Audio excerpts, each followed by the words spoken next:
जय श्री कृष्णा। राधे राधे भक्तों, अब हम शुरू करने जा रहे हैं श्रीमद् भागवत गीता का अध्याय 7, जिसका नाम है ज्ञान विज्ञान योग। श्रीमद् भागवत गीता अध्याय 7 ज्ञान विज्ञान योग को सुनने से तीर्थदान, तप और यज्ञ भी समर्थ नहीं है। गीता का 7वां अध्याय सुनने से रोग, मृत्यु आदि दुखों को दूर करने वाला है, तो इस अध्याय को ध्यान से सुने। भगवान शिव कहते हैं, पार्वती, अब मैं 7वें अध्याय का महत्व बतलाता हूँ, जिसे सुनकर कानों में अमृत राशि भर जाती है। पाटलिपुत्र नामक एक दुर्गम नगर है, जिसका गोपुर द्वार बहुत ही ऊंचा है। उस नगर में शंकुकर्ण नामक एक ब्राह्मण रहता था। उसने वैश्य वृत्ति का आश्रय लेकर बहुत धन कमाया, किंतु न तो सभी पितरों का तर्पण किया और न देवताओं का पूजन ही। वह धनोपार्जन में तत्पर होकर राजाओं को ही भोज दिया करता था। एक समय की बात है, उस ब्राह्मण ने अपना चौथा विवाह करने के लिए पुत्रों और बंधुओं के साथ यात्रा की। मार्ग में आधी रात के समय जब वह सो रहा था, एक सर्प ने कहीं से आकर उसकी बाह में काट लिया। उसके काटते ही ऐसी अवस्था हो गई कि मणि, मंत्र और औषधि आदि से भी उसके शरीर की रक्षा असाध्य जान पड़ी। तत्पश्चात कुछ ही क्षणों में उसके प्राण पखेरु उड़ गए। फिर बहुत समय के बाद वह प्रेत सर्पयोनि में उत्पन्न हुआ। उसका चित्त धन की वासना में बंधा था। उसने पूर्व वृत्तांत को याद करके सोचा, मैंने जो घर के बाहर करोड़ों की संख्या में अपना धन गाड़ रखा है, उससे इन पुत्रों को वंचित करके स्वयं ही उसकी रक्षा करूँगा। एक दिन सांप की योनि से पीड़ित होकर पिता ने स्वप्न में अपने पुत्रों के समक्ष आकर अपना मनोभाव बताया। तब उसके निरंकुश पुत्रों ने सवेरे उठकर बड़े विस्मय के साथ एक दूसरे से स्वप्न की बातें कही। उनमें से मझला पुत्र कुदाल हाथ में लिए घर से बाहर निकला और जहाँ उसके पिता सर्पयोनि धारण करके रहते थे, उस स्थान पर गया। यद्यपि उसने धन के स्थान का ठीक ठीक पता नहीं था, तो भी उसने चिन्हों से उसका ठीक निश्चय कर लिया और लोभ बुद्धि से वहां पहुंचकर बाबी को खोदना आरंभ किया। तब उस बाबी से बड़ा भयानक सांप प्रकट हुआ और बोला, ओ मूढ़, तू कौन है? किस लिए आया है?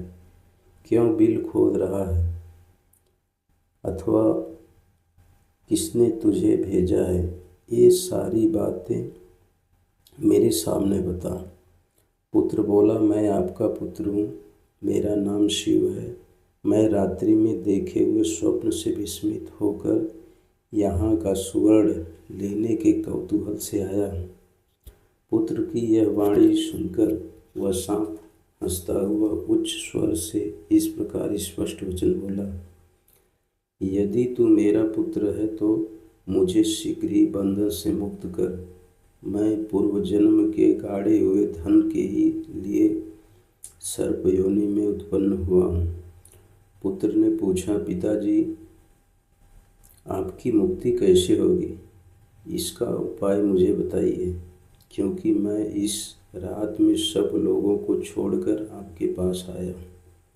पिता ने कहा, बेटा, गीता के अमृतमय सप्तम अध्याय को छोड़कर मुझे मुक्त करने में तीर्थ, दान, तप और यज्ञ भी सर्वथा समर्थ नहीं है। केवल गीता का 7वां अध्याय ही प्राणियों के रोग, मृत्यु आदि दुख को दूर करने वाला है। पुत्र, मेरे श्राद्ध के दिन 7वें अध्याय का पाठ करने वाले ब्राह्मण को श्रद्धापूर्वक भोजन कराओ। इससे निस्संदेह मेरी मुक्ति हो जाएगी। वत्स, अपनी शक्ति के अनुसार पूर्ण श्रद्धा के साथ वेद विद्या में प्रवीण अन्य ब्राह्मणों को भी भोजन कराना। सर्प योनि में पड़े हुए पिता के ये वचन सुनकर सभी पुत्रों ने उसकी आज्ञा के अनुसार तथा उससे भी अधिक किया। तब शंकुकर्ण ने अपने सर्प शरीर को त्याग कर दिव्य देह धारण किया और सारा धन पुत्रों के अधीन कर दिया। पिता ने करोड़ों की संख्या में जो धन बांट कर दिया था, उससे वे सदाचारी पुत्र बहुत प्रसन्न हुए। उनकी बुद्धि धर्म में लगी हुई थी, इसलिए उन्होंने बावली, कुआं, पोखर, यज्ञ तथा देव मंदिर के लिए उस धन का उपयोग किया और अन्न मुझको संशय रहित जानेगा, उसको सुन। मैं तेरे लिए इस विज्ञान सहित तत्व ज्ञान को संपूर्णतया कहूँगा, जिसको जानकर संसार में फिर और कुछ भी जानने योग्य शेष नहीं रह जाता। हजारों मनुष्यों में कोई एक मेरी प्राप्ति के लिए प्रयत्न करता है और उन प्रयत्न करने वाले योगियों में भी कोई एक मेरे परायण होकर मुझको तत्व से अर्थात यथार्थ रूप से जानता है।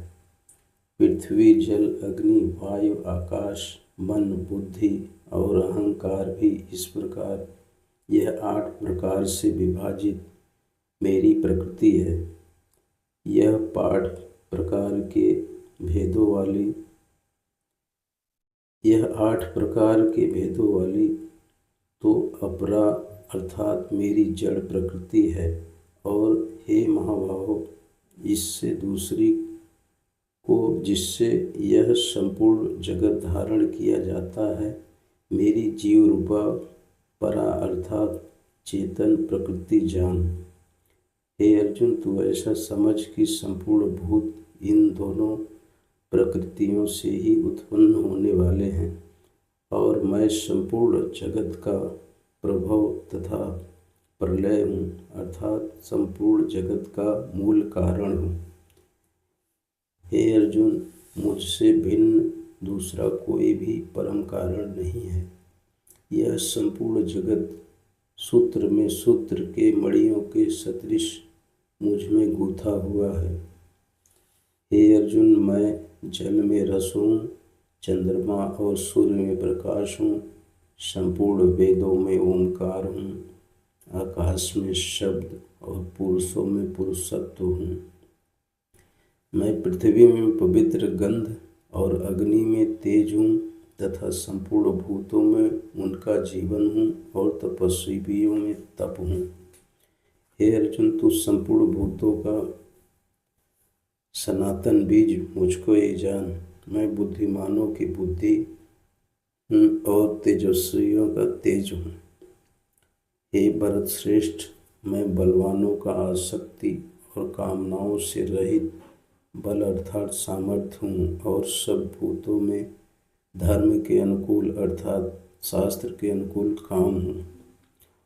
और भी जो सत्वगुण से उत्पन्न होने वाले भाव हैं और जो रजोगुण से तथा तमोगुण से होने वाले भाव हैं, उन सबको तो मुझसे ही होने वाले हैं, ऐसा जान। परंतु वास्तव में उनमें मैं और मुझ में नहीं है।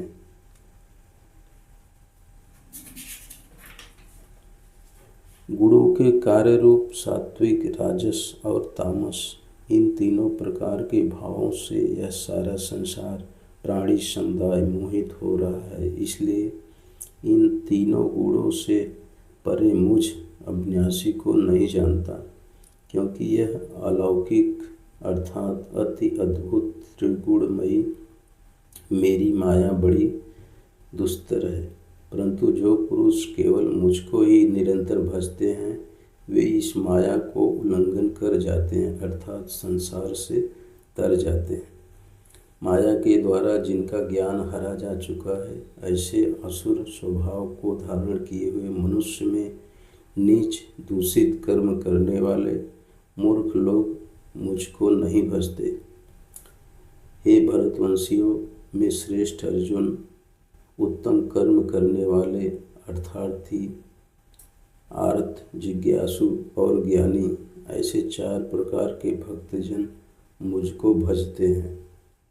उनमें नित्य मुझ में एक ही भाव से स्थित अनन्य प्रेम भक्ति वाला ज्ञानी व्यक्ति अति उत्तम है, क्योंकि मुझको तत्व से जानने वाला ज्ञानी को मैं अत्यंत प्रिय हूँ और वह ज्ञानी मुझे अत्यंत प्रिय है।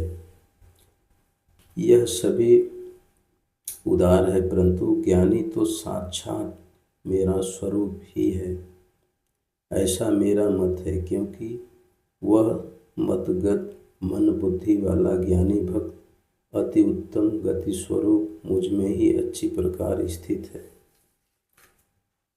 बहुत जन्मों के अंत के कारण जन्म में तत्वज्ञान को प्राप्त पुरुष सब कुछ वासुदेव ही हैं। इस प्रकार मुझको भजता है, वह महात्मा अत्यंत दुर्लभ है। उन भोगों की कामना द्वारा जिनका ज्ञान हरा जा चुका है, वे लोग अपने स्वभाव से प्रेरित होकर उस नियम को धारण करके अन्य देवताओं को भजते हैं, अर्थात पूजते हैं। जो सकाम भक्त जिस देवता के स्वरूप को श्रद्धा से पूजना चाहता है, उस भक्त की श्रद्धा को मैं उसी देवता के प्रति स्थिर करता हूँ।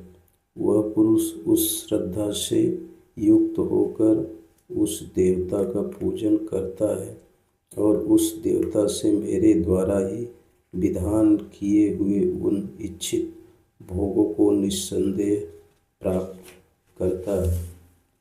परंतु उन अल्प बुद्धि वालों का वह फल नाशवान है तथा वे देवताओं को पूजने वाले देवताओं को प्राप्त होते हैं और मेरे भक्त चाहे जैसे ही भजें, अंत में वे मुझको ही प्राप्त होते हैं।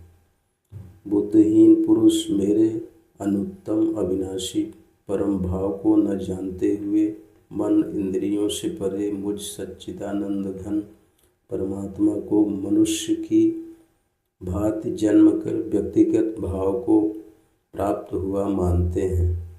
अपनी योग माया से छिपा हुआ मैं सबके प्रत्यक्ष नहीं होता, इसलिए यह अज्ञानी जन समुदाय मुझे जन्म रहित अविनाशी परमेश्वर को नहीं जानता, अर्थात मुझको जन्मने मरने वाला समझता है।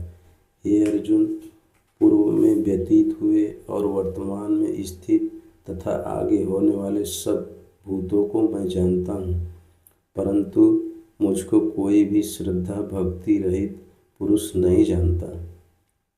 हे भरतवंशी अर्जुन, संसार में इच्छा और द्वेष से उत्पन्न सुख दुख आदि द्वंद्व रूप मोह से संपूर्ण प्राणी अत्यंत अज्ञता को प्राप्त हो रहे हैं, परंतु निष्काम भाव से श्रेष्ठ कर्मों का आचरण करने वाले जिन पुरुषों का पाप नष्ट हो गया है, वे राग द्वेष जनित द्वंद्व रूप मोह से मुक्त दृढ़ निश्चयी भक्त मुझको सब प्रकार से भजते हैं। जो मेरे शरण होकर जरा और मरण से छूटने के लिए यत्न करते हैं, वे पुरुष उस ब्रह्म को, संपूर्ण अध्यात्म को, संपूर्ण कर्म को जानते हैं। जो पर पुरुष अधिभूत और अधिदैव के सहित तथा अधियज्ञ के सहित सबका आत्मरूप मुझे अंतकाल में भी जानते हैं, वे युक्त चित्त वाले पुरुष मुझे जानते हैं, अर्थात मुझे प्राप्त हो जाते हैं। इस प्रकार उपनिषद ब्रह्म विद्या तथा योग शास्त्र रूप श्रीमद् भागवत गीता के श्री कृष्ण अर्जुन संवाद में ज्ञान विज्ञान योग नामक 7वां अध्याय संपूर्ण हुआ। भक्तों, जय श्री कृष्ण, राधे राधे।